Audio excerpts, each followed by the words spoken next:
Good morning, podcasters. Today is Tuesday, June 23rd, 2026, and today, podcasting has never been bigger, yet creators still struggle to get discovered, grow an audience, and make money. Rob Walch joins us to discuss what's changed and where indie podcasters should focus next. So if you're listening live on Clubhouse, hit the share button, top right-hand side of the screen, and share it however Clubhouse lets you. And if you're catching us via podcast, YouTube, etc., please share this episode with a fellow podcaster. And now give us about 30 seconds, and we'll get things rolling. Thanks for being here.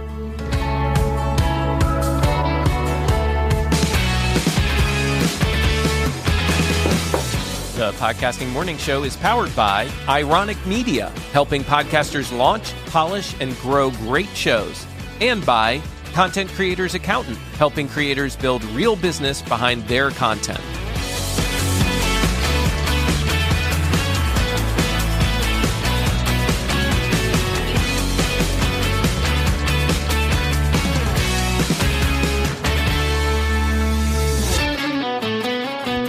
Good morning again, Podcasting Morning Show. Thank you so much for being here, and I am so glad to be back in the home studio.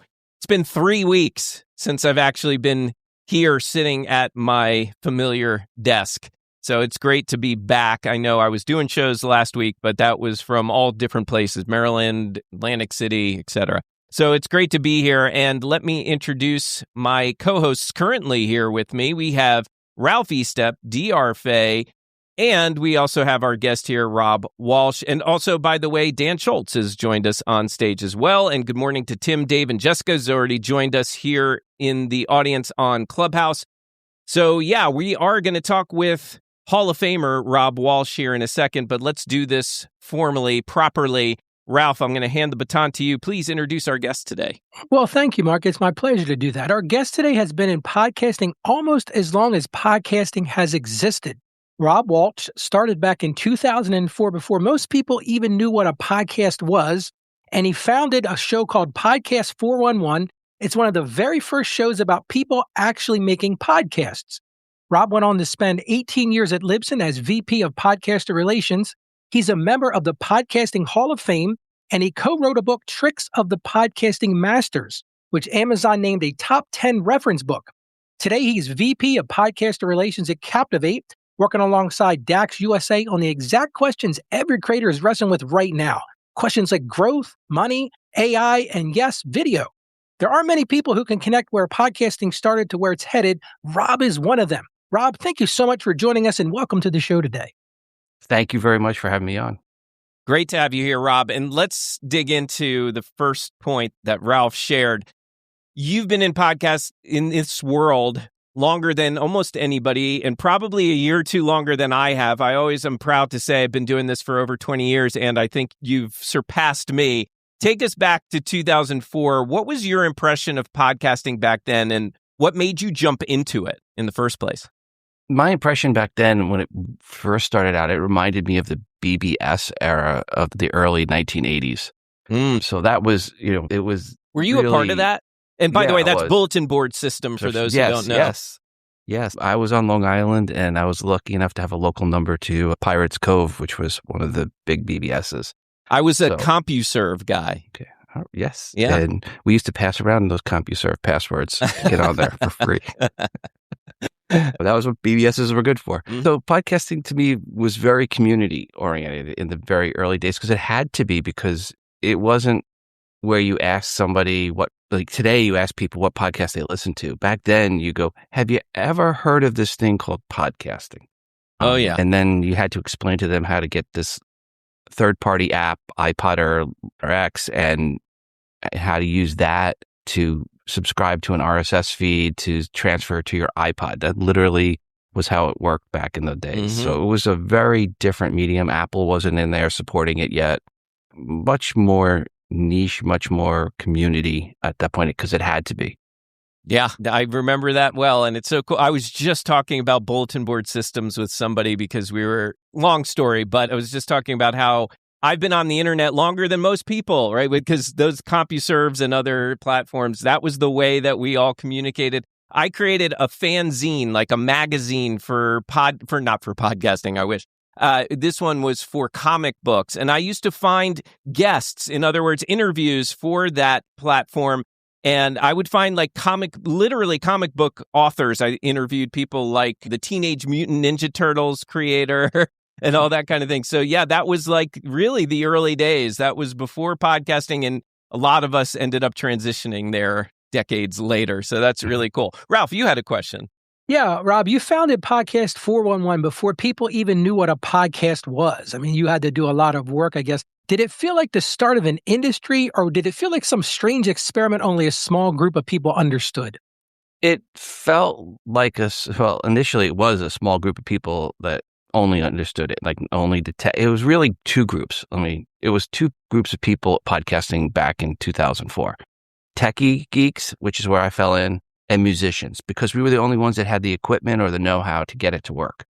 So you had people, like Dave Jackson, who was on the musician side. You had myself that was more on the geeky side, Mur Lafferty on the geeky side, Rob Greenlee on the geeky side. So that was what it was. It was a nice mix of folks, some really strange folks. You had the Yeast Radio with Madge Weinstein. So those were some real interesting characters in those early days.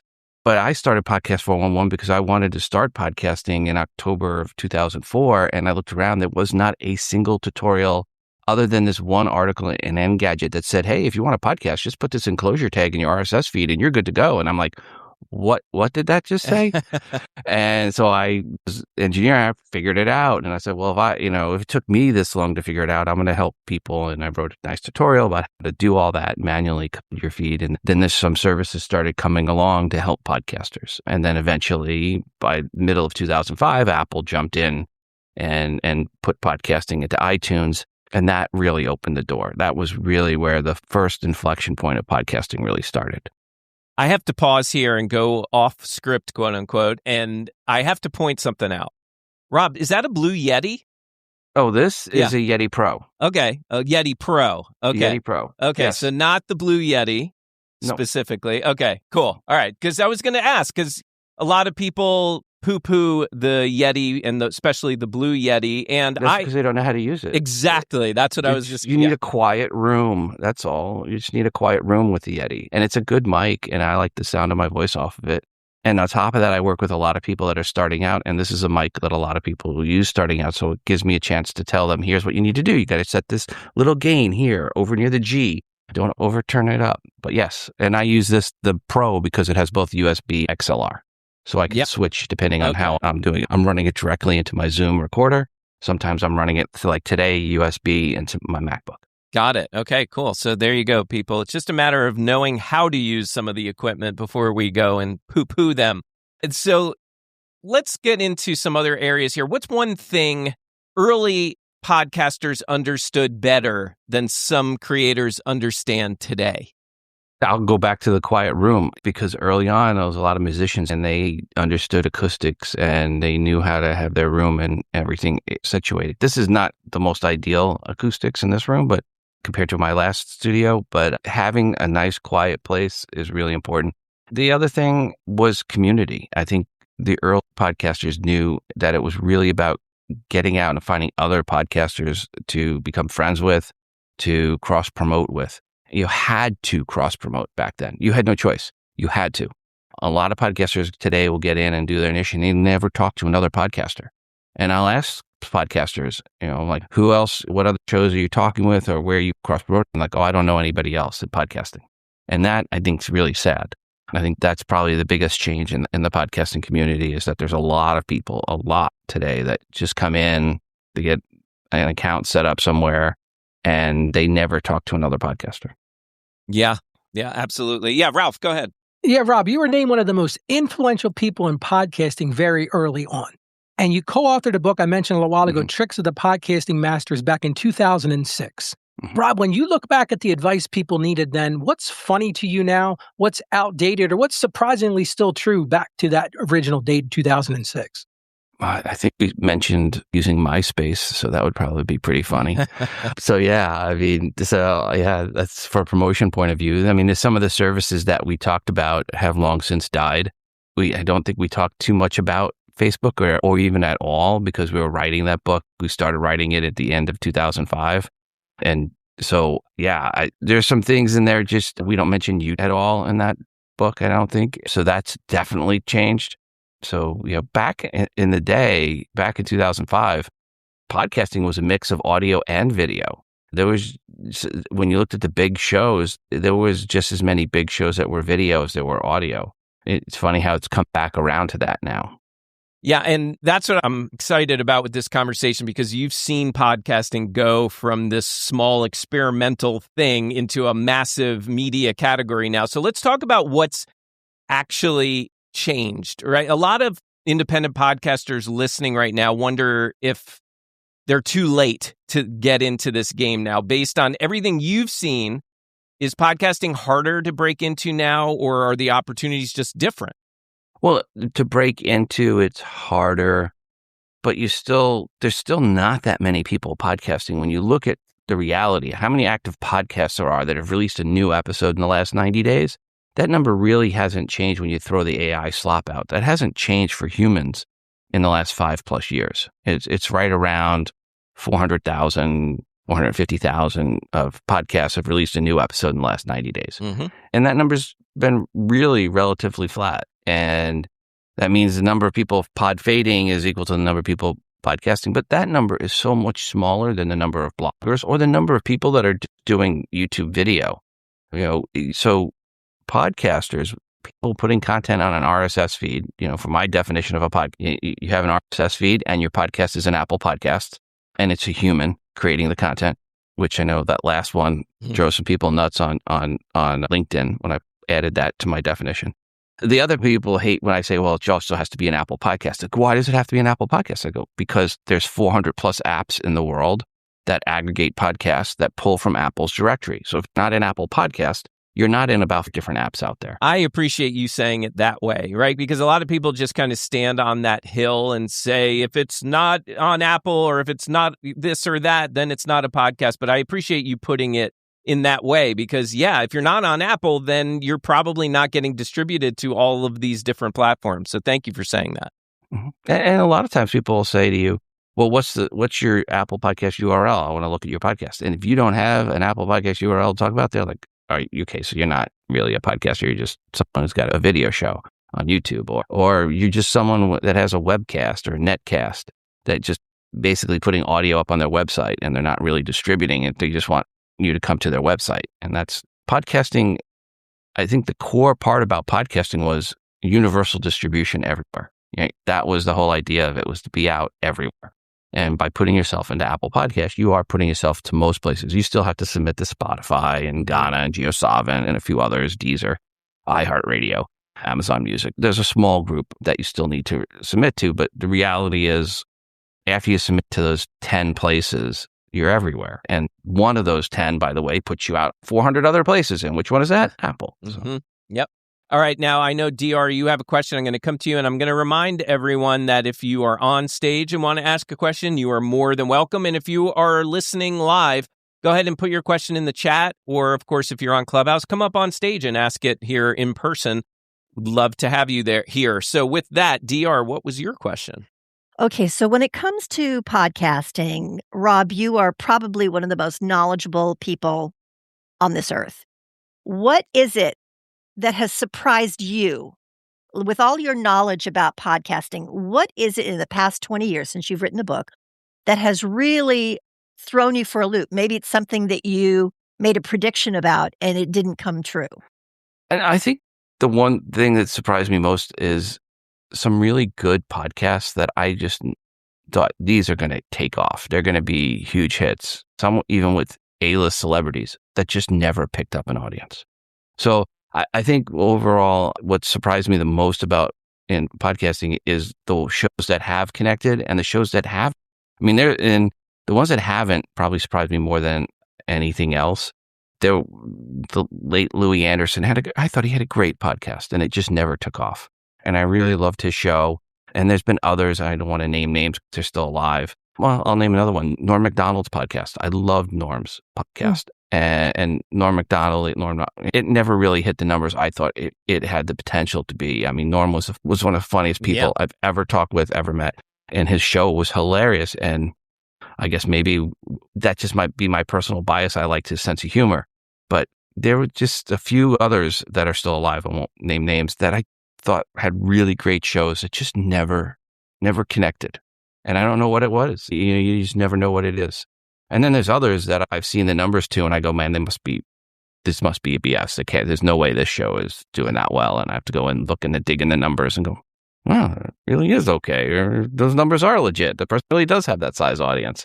And so, yeah. How do you, when you say you dig into the numbers, how do you do that? Because from the public side of things, you don't get to see it the way you get to see YouTube's numbers, for example. Yeah, well, I've had the advantage that I've been working at hosting companies for the last 20 years, 19 years, and I've been able to literally go in and see what the numbers are and really dig. And there's other things you can do when shows you don't have access to the numbers that you can do and do some checks, sanity checks, like in Apple Podcasts and elsewhere. You can see if a show is quote unquote in the top 10, it's constantly in the top 10 of Apple Podcasts category, but never is in the top 200 for an episode in that category, right? You're going, all right. So there's some people that have drove their numbers up on shows by hiring services out of Malaysia and other places to subscribe, right? The way Apple does the top 200 show lists is based on number of new subscribers in the last 24 hours, 24, 48, 72 hours, weighted average, and then the last week overall. And that's different than how they do the episode, which is based on consumption. So you can look and see if a show is in that top 20 constantly, but never shows in the top 200 for an episode. You know it doesn't have real consumption. You know the numbers are BS. But then also getting into seeing the raw numbers and server logs and being able to look in and where those downloads are coming from. Are they coming from the US? Are they coming from the US, but all the downloads are from Georgia for some reason, right? Something's not right. And so there's easy ways to tell when numbers are fraudulent or bogus. So, yeah. And Rob, that really leads us right into the growth question. You've kind of been dancing around that. And a lot of creators aren't just wondering if podcasting still works. They're wondering why their show is growing faster. Do you have some ideas of what the folks who are tuned in this morning and saying, oh yeah, Rob's a great guy. He's been around forever. He's got to know some hacks for me to be able to see growth. Do you have any of those, Rob? Okay. So first, there's no silver bullet, but there are some things you can do to increase your probability of growing your show. Releasing on a consistent basis, right? Release on Tuesday morning, release on Wednesday morning, Thursday morning, Thursday afternoon, wherever it is, be consistent so people know when to expect your new content. Not everybody has the luxury of being a Dan Carlin where you can release once every, 9 months, 12 months and still get 3 million downloads. But for the rest of us folks, we need to release on a consistent basis and then be consistent in the formatting, consistent in what the content you're doing, because people have certain expectations of your show. And then most importantly, interact with your audience. It is so important to have a call-in number. When people have looked at, and Apple looked at this, and I've looked at this, and some others have looked at this, when we looked at shows that launched, and they launched with 10 episodes, 5 episodes, 3, 2, 1, what I found was 1 in 3 shows that launched with 1 in 3 episodes did better than those that launched with 5, and 10 did the worst. Apple looked at it. They found that was 2. It was the ideal number of episodes. And the reason is when you launch with 10, you're giving an expectation to your audience that they're not going to be part of your show. But when you launch with 1 or 2, you're saying right from the beginning, hey, here's my call-in number, email address, send us some questions, be part of the show. Be part of this community. And the shows that can grow a community can grow a show. If you've never, as a podcaster, interacted with anybody, your audience isn't growing. I can tell you that right now. That's fascinating. And I never had heard that before. And that's really interesting. Usually I recommend 3, but that makes a lot of sense now. So I think I'm going to start pushing 2 to my clients. So when a podcaster comes to you, Rob, and says, I want to grow, what do you wish that they understood first? Well, yeah, first off, there's no service out there that you can hire that will be a light switch that will turn on, your numbers will jump up. I mean, legitimately jump up. There are services you can hire. Your downloads will jump up, but your audience won't. Because when you turn that service off, it drops. As a matter of fact, a lot of the people that are using those services, if you actually go and look at your stats, you'll see all of a sudden, every so often, you'll have a day or two where the numbers drop to nothing. Well, that nothing is your audience because that service had a problem or an issue or whatever it was. So it's really easy to tell some of these folks that have these services that are, quote, people come out of Bangladesh or whatever, Fiverr, they get you on LinkedIn. And especially when you launch a new podcast, they find your email address and they send you an email saying, hey, I can help you grow your show. And it's organic growth and instant growth and yada, yada, yada. And it's all BS. And people will spend $250, $300, $500 or more. I mean, the saddest story I heard was I called up this couple and sad. And I called up this couple. I said, hey, I'm looking at your numbers and these aren't legit. And, did you hire a marketing service? And you mind me asking how much you paid? And the husband goes, yeah. He goes, I hired a service and I paid $7,000. Whoa. And the wife said the one thing husbands never want to hear. The wife says, is it service I told you not to use? And I was like, oh, yikes. Can I just exit stage left here? Because he's still hearing about that today. Oh, I'm sure. In every argument, it doesn't matter. She could run the cat over with the car and she's going to just turn to him and go, remember that one? Oh, it sounds like you might have been through something like that at some point. I've had that. Yeah, I've had that phrase used on me before. DR, go ahead. So there is SEO. We all have heard about SEO. And then there's SEO for podcasting. Is there indeed a difference? And if there is, can you explain it? And also, when it comes to, is there such a thing as keyword stuffing when it comes to the description, the podcast description or the episode description? I heard that it doesn't exist yet, but, wait 5 minutes. We'll see. So go ahead. To answer your question, I used to call it ISO, like iTunes search optimization, now Apple podcast search optimization. So you have to understand so I'm going to talk about Apple and Spotify here, and because those are the two big ones. And when we talk Apple podcast, how search works, it's really simple. What's in the title of your show and the author tag, and then the title of your episode and the author tag of the episode. Those are the only fields that Apple looks at. So in the title matters. What the title of your podcast is so important. People get really cute on titles. So if you want to do a podcast about video games, you call it the Cheese Doodle Podcast because you're always eating cheese doodles when you're playing video games. That's cute, but it's not what people are searching for. What you want to do when you launch a podcast is you want to think about 4 or 5 different words, keywords, that you would search for. As a matter of fact, you should go and do this. You should go and search for these words in Apple Podcasts.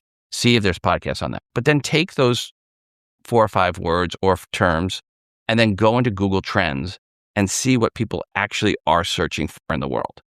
And then pick your title that way. So I just launched a podcast earlier this year. It's called Space Business 411.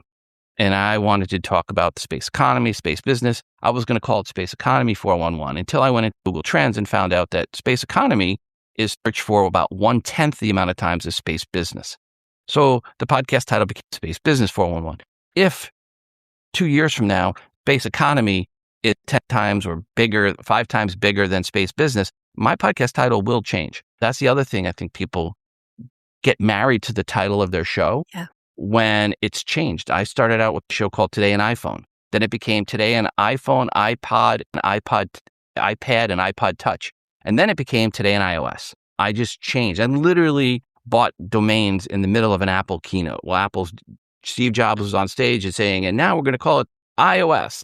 And I went, go to Hover and bought todayinos.com right during the middle of the keynote. So changing your title, I think, is one thing you can do to help optimize because there's not much there for search. So that's the first thing I'd say is look at the title. Now, if we go into Spotify, Spotify does look at description. What's in the description? Apple absolutely does not. So if you have some words in your description of your show, that can help you in the Spotify search. But I wouldn't keyword stuff it. It doesn't do you any good in Apple. And I'm not sure how much it does for you in Spotify. I just know that on certain keywords, I did find that when I buried them in the description, like unique phrases, they did come up in search results. And then third is YouTube, and YouTube is more of algorithmic based. So you have to get lucky on the algorithm on that side of it. The reason I'm going to say this, the reason I start with Apple and Spotify and then YouTube last, for most podcasters, forget the top 200 podcasters, right? The Joe Rogans, the Theo Vons, the Call Her Daddies. For most podcasters, their audience is Apple number 1, Spotify number 2, a distant third is YouTube. Most podcasters are lucky to get 4 to 5% of their audience consumption. Not saying that overall podcasting might not get more consumption in YouTube. What I'm saying is when you take the top shows out, the top 1%, for the 99% of podcasters, people start, there's actually more consumption of podcasts in Apple Podcasts and then Spotify than there is YouTube. I see. Interesting. Yeah, go ahead, Ralph. Rob, do you think the biggest growth problem in podcasting is discovery, content quality? Is it positioning? You mentioned consistency, or is it something else? What do you think the biggest growth problem is? I don't believe there's a discovery problem in podcasting. I believe there's my podcast hasn't been discovered problem, but that's not a discovery problem. People that listen to podcasts don't complain that they can't find podcasts. They can't find podcasts on their topic. What they're happening is they're not finding your podcast on your topic. And that's when podcasters go, there's a discoverability problem. No, that's a me problem. That's not a we problem. And the me problem, again, comes down to the title's wrong and they don't have the clear title on their show. And then it comes down to Apple. It's based on the title of your show, what's in the author tag, and then sorted by the total number of subscribers all time. So you have to make sure that people are subscribing to your podcast. They're hitting or following your podcast now. They're hitting the follow button in Apple Podcast. So you have to make sure your call to action is that. So many times people have the wrong call to actions. It's like rate and review my show. It's much better to say, hey, make sure you follow my show. And if you followed it, then you can rate and review. But if you haven't followed, don't rate and review, follow. Yeah, that makes a lot of sense. So the average podcaster fades pretty quickly these days. I've heard things anywhere from 8 to like 20 something episodes. From your experience working with thousands of creators, what separates the people who make it past that wall from the ones who quit? Okay. So when I looked at this, I did find a couple of clusters, and the late Todd Cochran found the same data. He looked at it at Blueberry and we compared notes. And what we found was there was the group of pod faders that typically pod faded out before episode 5. And this group was, wow, this is harder than I thought. This is hard. I'm a blogger and blogging is so much easier, and I got to do this extra work, and I got to do this editing, and I got to do all this extra stuff. That group, or I can't find any guests. I'm having a hard time getting guests on my show, right? That group early on underestimated the extra work it takes to do a podcast. The next group is around episode 50. And when you looked at the groups around episode 50, it was people that said, I am going to commit to this for a year, and they're doing 1 episode a week. And they got to that 1 year mark, and they looked at their numbers, and they weren't happy, and they got out. And a lot of the times, people are getting out and looking at their numbers, and they don't understand they actually are successful. I've had people come to me and say, oh, I have 600, 800 downloads an episode, and I don't know what I'm doing wrong with my show. And like one guy, his show was about pneumatic valves. I'm like, what was your expectation for your audience size? I'm an engineer, and just reading the description of your podcast is putting me to sleep. But the fact that you got 600 people showing up every week to listen to your podcast, so I had to put it to him in this example. I said, "Do you ever go and talk at a conference?" He said, "Yes." I'm like, how many people were in the room? He's like, maybe about 200. And I go, yeah, probably half of them were checking their email.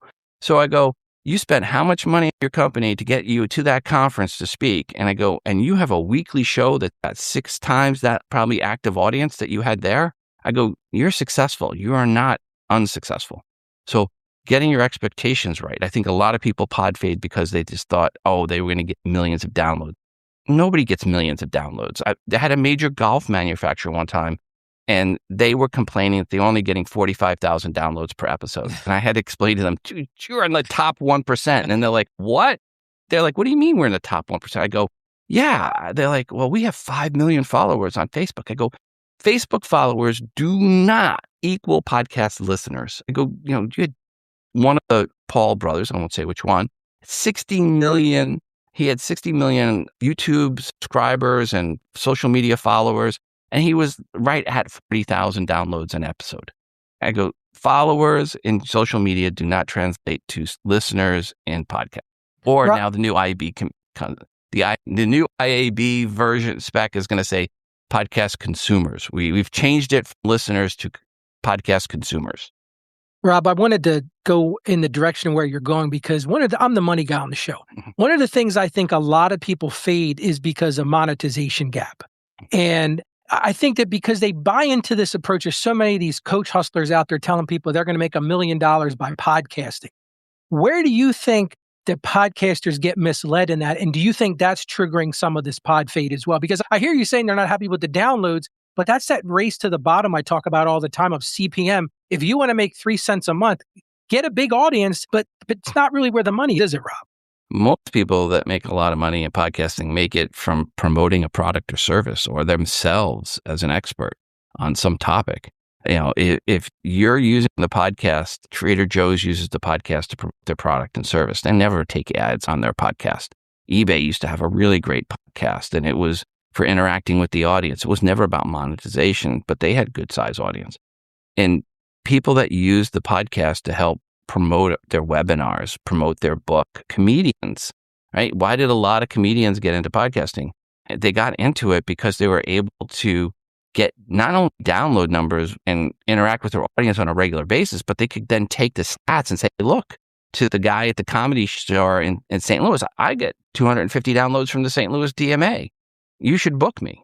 And so, people have used the podcast not from the generating revenue from CPMs, but from generating revenue from their own product or service. Now, that's not to say there are podcasts that are making some good money. I mean, obviously, you got people like Joe Rogan and others are making huge money and huge back, and Tim Ferriss and others.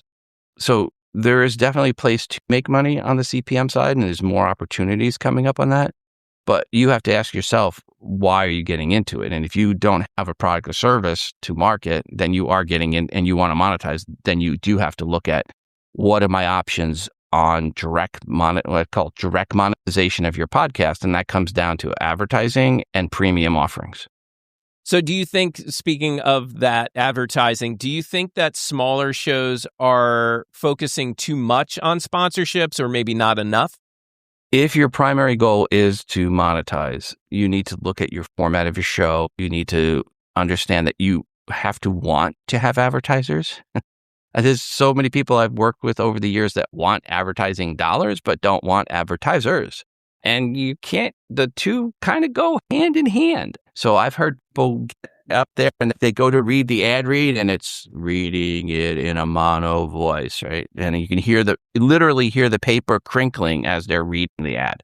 And that's not good for the advertiser. It's not good for you as the podcaster. So if you do want to monetize, go in full force. Now, you also need to understand you have to be at a certain level to have host-read ads. If you want to go out to some of the bigger agencies, some of them agencies now say 50,000 downloads and some are 20,000 as a minimum per episode. Captivate, we're launching a marketplace that will allow you, any podcaster at any size, to interact with advertisers and bring in some host-read and then also have programmatic ads. And that's the other thing. If you're going to do advertising, you have to do both. You have to have both host-read and CPM model. Can you break that down a little bit? Yeah. What is the marketplace that you're talking about?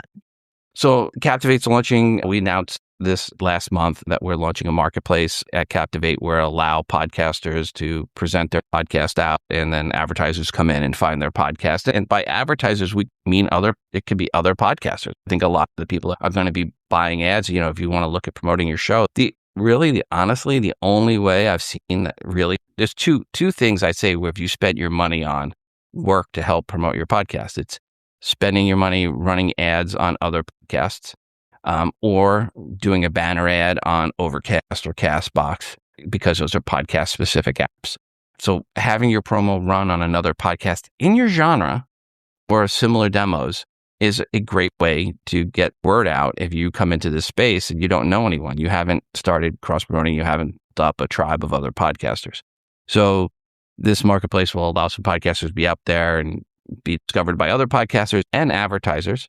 So that's one thing. And then part of that marketplace will also be programmatic ads. So you could turn on immediately to start getting advertising for programmatic ads for your show. Let's talk about that for a second, because, you with Captivate and DAX US, there's been a lot of conversation around making monetization more accessible for creators. So for an independent podcaster who's never touched programmatic advertising before, what does that actually mean in plain English? So programmatic ads are pre-produced ads that you would typically hear on radio. And you are going to accept certain categories or block certain IEB categories, but you're not getting a chance to accept a specific advertiser. So you may say yes to the automotive category, but you don't have an option to say, I want Tesla and Rivian, but I don't want any gas cars, right? You don't, or vice versa. I want Toyota and I want Ford, but I don't want Tesla or Rivian. You don't have that option. When you pick a category, you're going to get the ads. Like I had one person that freaked out because they had said yes to the food category and got a McDonald's ad. And I'm like, okay, you said yes to food. The number one advertiser in food in the world is, McDonald's. So shocker that McDonald's ad showed up on your show. So you have to have a little bit more tolerance. But I was talking with Mike Rowe and he was kind of, I don't know if I want to have these ads. And I said, well, I watched Dirty Jobs on Discovery Channel and I saw a Hyundai commercial. Did you endorse that? He's like, no. I go, same thing on the podcast. People are going to understand that you're not endorsing it when it's a pre-produced ad. So that he was like, oh, that clicked in his head. And then he said, yeah, okay, I'll do programmatic. So you have to be a little bit more accepting of the fact that there are going to be some ads in there from maybe a product or service that you're not exactly excited with. Now you can block categories, and Captivate will allow you to block down the individual categories. So you can get rid of the gambling, you can get rid of the lottery, you can get rid of, there are so many weird categories in there. There's a Wiccan category in there. Okay. Yes, there's ones for psychics. You can block the psychics category.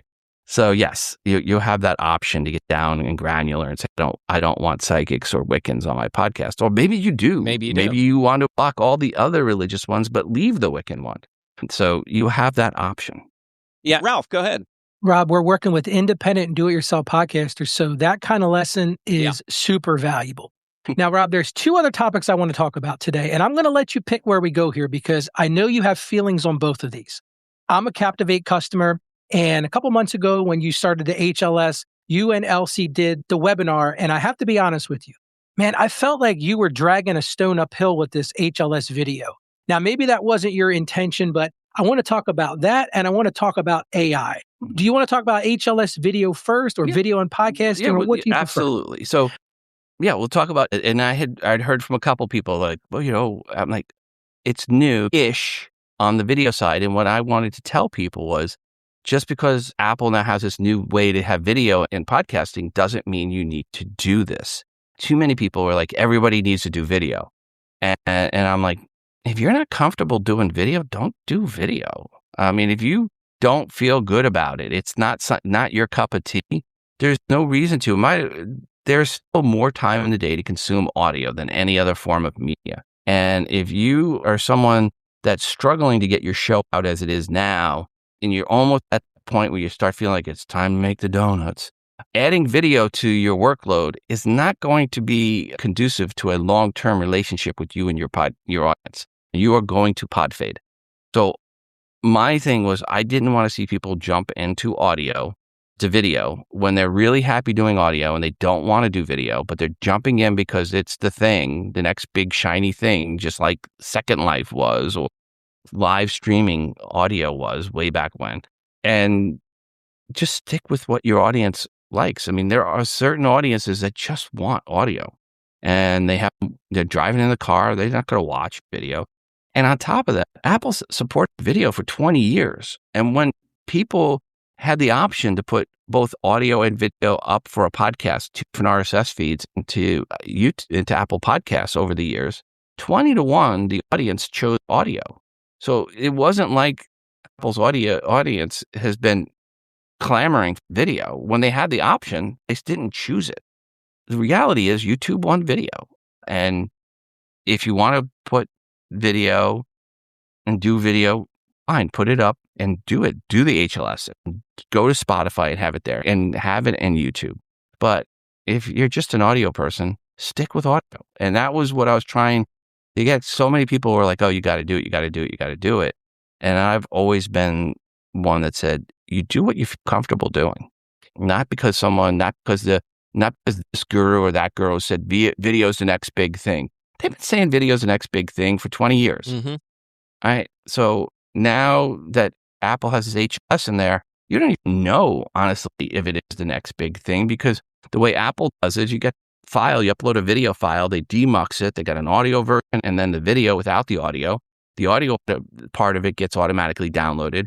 And then when someone goes in on the iPhone and hits play, it automatically, if it in there, will start pulling video over. Maybe they don't want the video, right? Let's see at the end of the day if the consumers really did choose. Were there podcasts that went into video and that audience grew? Did this happen? Did it cause anybody's audiences to grow? Did it cause your audience to shrink? But if you're on the fence, wait, get some data. That's what I was trying to point to. Sid, not Sid. I was reading something that somebody asked Sid. Ralph, you added video recently. You did the Apple video thing recently, and it may be way too soon to ask, but are you noticing anything different as far as your numbers go? I am, yes. And I'm a Captivate customer, Rob. And I was one of the early, believers. We still have one show we can't get it to work with. I've been working with Danny. We've been beating our heads for about 6 weeks on this. But yeah, I've seen a little bit of an uptake, actually, Mark. And part of that is because I've been doing video all along and releasing it on YouTube. So for me, and I've got a team that helps me on the production side. So for me, it wasn't any added work because I was already doing video. Mm-hmm.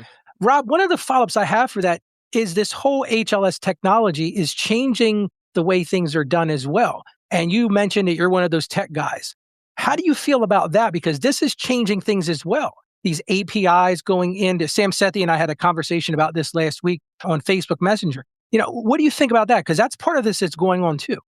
Yes, and then we're also going to make the alternative tag available so that the video will be available there. The issue is, Apple chose to go with the API route. I'm a RSS purist, so I would have liked to have just seen it as an alternative tag and gone that way. I think, Sam will probably say the same thing. I think would have won, hey, why do we have to have it with an API call? So I would have liked to have seen it that way, because then all the other apps out there could have adopted it and then had that option to pull in the video if they weren't currently supporting video. So not the way, I understand why Apple's doing it. And, again, Apple makes decisions based on what's best for the consumer, not what's best for the podcaster. And they're always going to make their decisions on what's best for the consumer. So they had their reasons and I understand them. But as on the podcaster side of things, I would have preferred to have seen it not be via API. I think Sid has a question. Sid over on Clubhouse. Sid, did you want to ask? Yeah, good morning, everybody. So I accidentally was watching a show that had video. I didn't realize it had video until I looked down at my phone. And when I was watching and listening to it, there was a very noticeable lag between the audio and the video. And it felt like because on YouTube, when you're watching, you feel like you're watching a video that has audio in it, and there's like the video's talking to you, right? This to me felt like it was an audio that I was listening to that they just popped up a video. And then I watched another one. And so the first lag was probably 3 seconds. The second lag time I watched it was about 1 second. Then I watched the same show the other day and I did not notice the lag. Is this something that's happening within Apple? Is it or idea what the cause of this is? But it certainly did not create the best user experience from watching and listening at the same time. So from a technical point of view, what's happening is there's literally are two different files, and Apple is demuxing. So basically, you have the video file and you demux it, and now you have an audio file. So you have a video with no audio, and then you have the audio file, and then the video is supposed to sync to the audio. The audio file is still being downloaded automatically. If you are a consumer of podcasts and have it set up to automatically download The audio gets automatically downloaded. Then when someone hits play, then the video is supposed to sync up and they're supposed to be in sync. But when you have two files and something's supposed to be in sync, doesn't mean 100% will be in sync. Mm-hmm. I had not heard reports of that, but I am not surprised of that, given that it is two different files. And maybe that was something with an issue. And you said you haven't. Yeah, I would be interested to find out which podcast it was and take a look at it. But it was. I'm happy to tell you, it was one of your competitors. It was Buzzcast, because I'm a Buzzsprout user. Okay. So I listened to their podcast, but it makes sense now because I'm still learning about all this. I did not realize that it was two separate files syncing up with each other, where YouTube is just one file that you upload. So it makes sense why it's happening. But I watched one from this week and it did not happen. So the sync obviously has gotten better. Yeah. And I don't think it's an issue with the hosting platforms, because it's supposed to be where the two files are synced up with Apple Podcasts. So I think if there's an issue on the sync, I think it would be more of the client playback issue than the hosting. So I don't think Buzzsprout did anything wrong. I just think it might have been a glitch in the playback on the client side. Rob, I wanted to ask you a question. Dave Campbell in our audience asked us to ask you about the discrepancy between Apple listen numbers and hosting site analytics. So are you aware of what he's talking about there, and can you help us out with that? Well, if you look at the play number in Apple Podcasts, here's what a play is. If you do this, play, pause, play, pause, play, pause, that fast in any podcast hosting company, that would be 0, because you haven't gotten a minute's worth of content. In Apple, that is 3. 3 seconds. 3 plays. 3 plays. That will show up as 3 plays in your stats in Apple Podcasts. In any hosting company, a minute's worth of content has not been delivered. So, anybody that's filtering per the IAB, it's at least 1 minute of content's been delivered and filtered over a 24-hour window for unique IP address and user agent combo. In any podcast hosting company, even if you did play and you waited for a minute, pause and then play and then pause and then play and then pause, it'd still be 1. The best case, it would be 1, right? That would be it. But in Apple, play, pause, pause, play, pause, 3, right? So that's the issue with the Apple analytics are always going to show the play is higher than that. So you can't, I always tell people, don't look at Apple stats for magnitude. Look at Apple stats for trend. Where are people consuming your episodes? I mean, Apple stats, the consumption information, some of the most valuable information podcasters never look at. If you go to Apple Podcasts and you look at where in your episodes, you should be looking for 2 things. Where in your episodes people are not leaving, right? They go 15 minutes without leaving. There's no drop off in percentage of listeners. What did you say in those 15 minutes that captivated all of your audience? Because whatever it was, you want to capture that lightning in a bottle and repeat. And then where do you see the drop offs?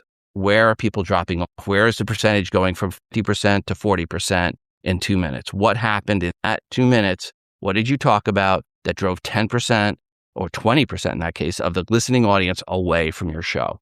Right? What was it that caused that? And oh, by the way, you're always going to have this big drop off in the first few minutes of your podcast. So ultimately, when you look at most of these consumption stats, you want to look basically starting about 5 minutes in to 5 minutes left, and look at that group in there. How much of a drop off do you have from the 5 minute in to 5 minutes left if you have an hour long podcast?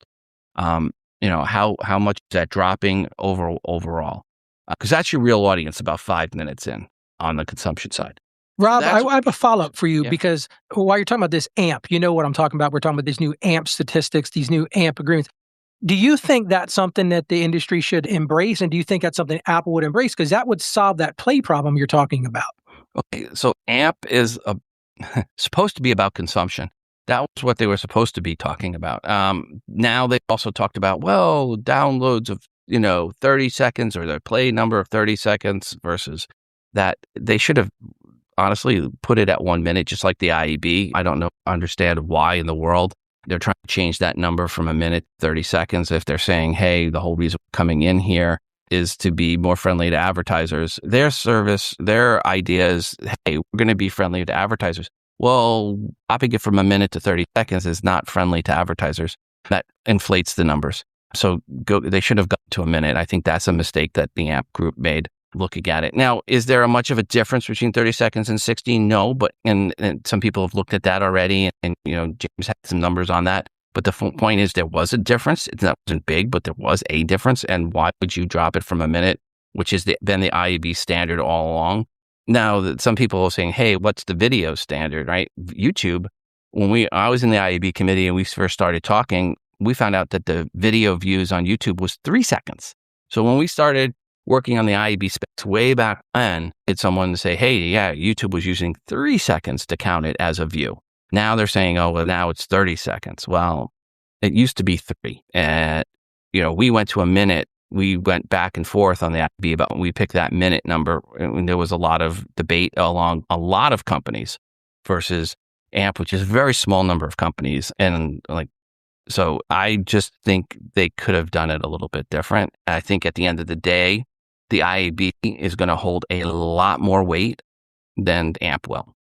The IAB is a bigger organization and they need to work with IAB. IAB does not need to work with AMP.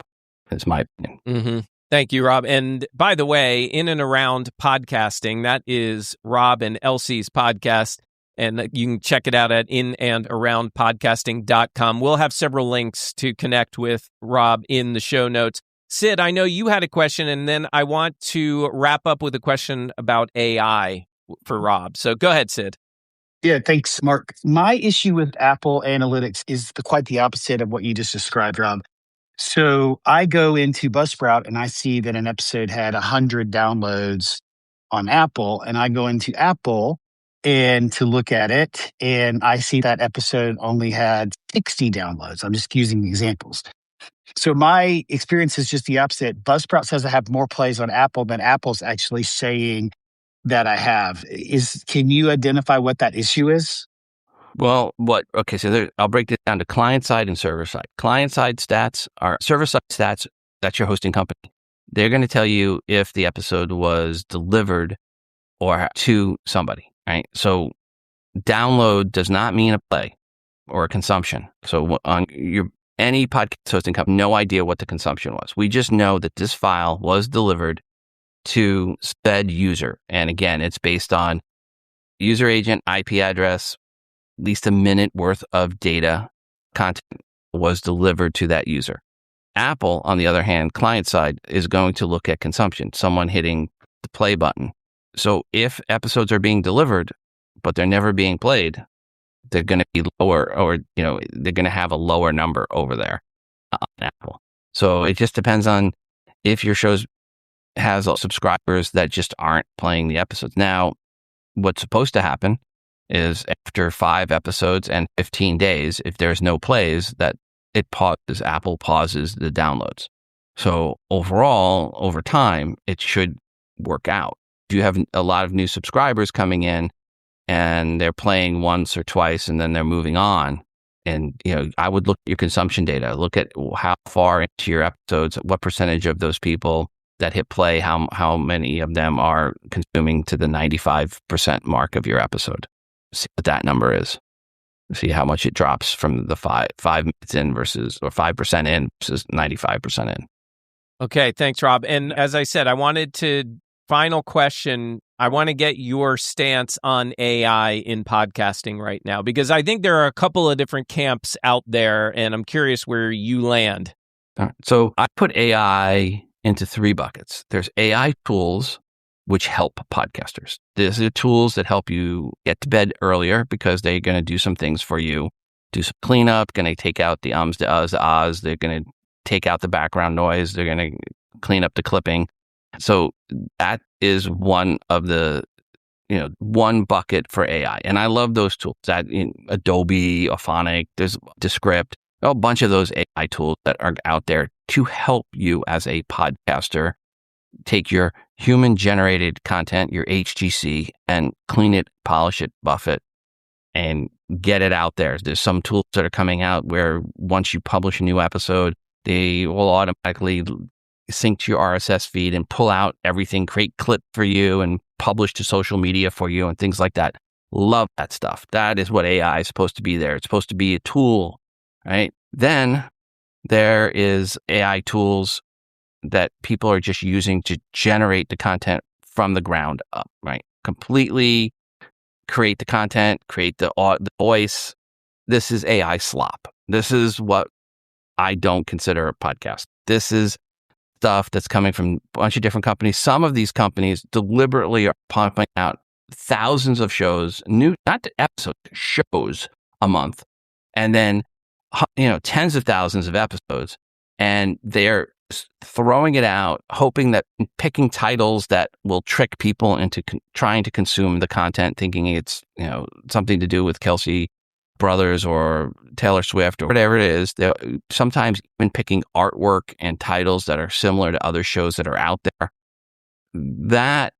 Those to me are the shoplifters of the podcast world. They are coming in and they are grabbing downloads from advertisers that are causing the ROIs to go down because they're not real audiences, and they're making money, but they're hurting every podcaster.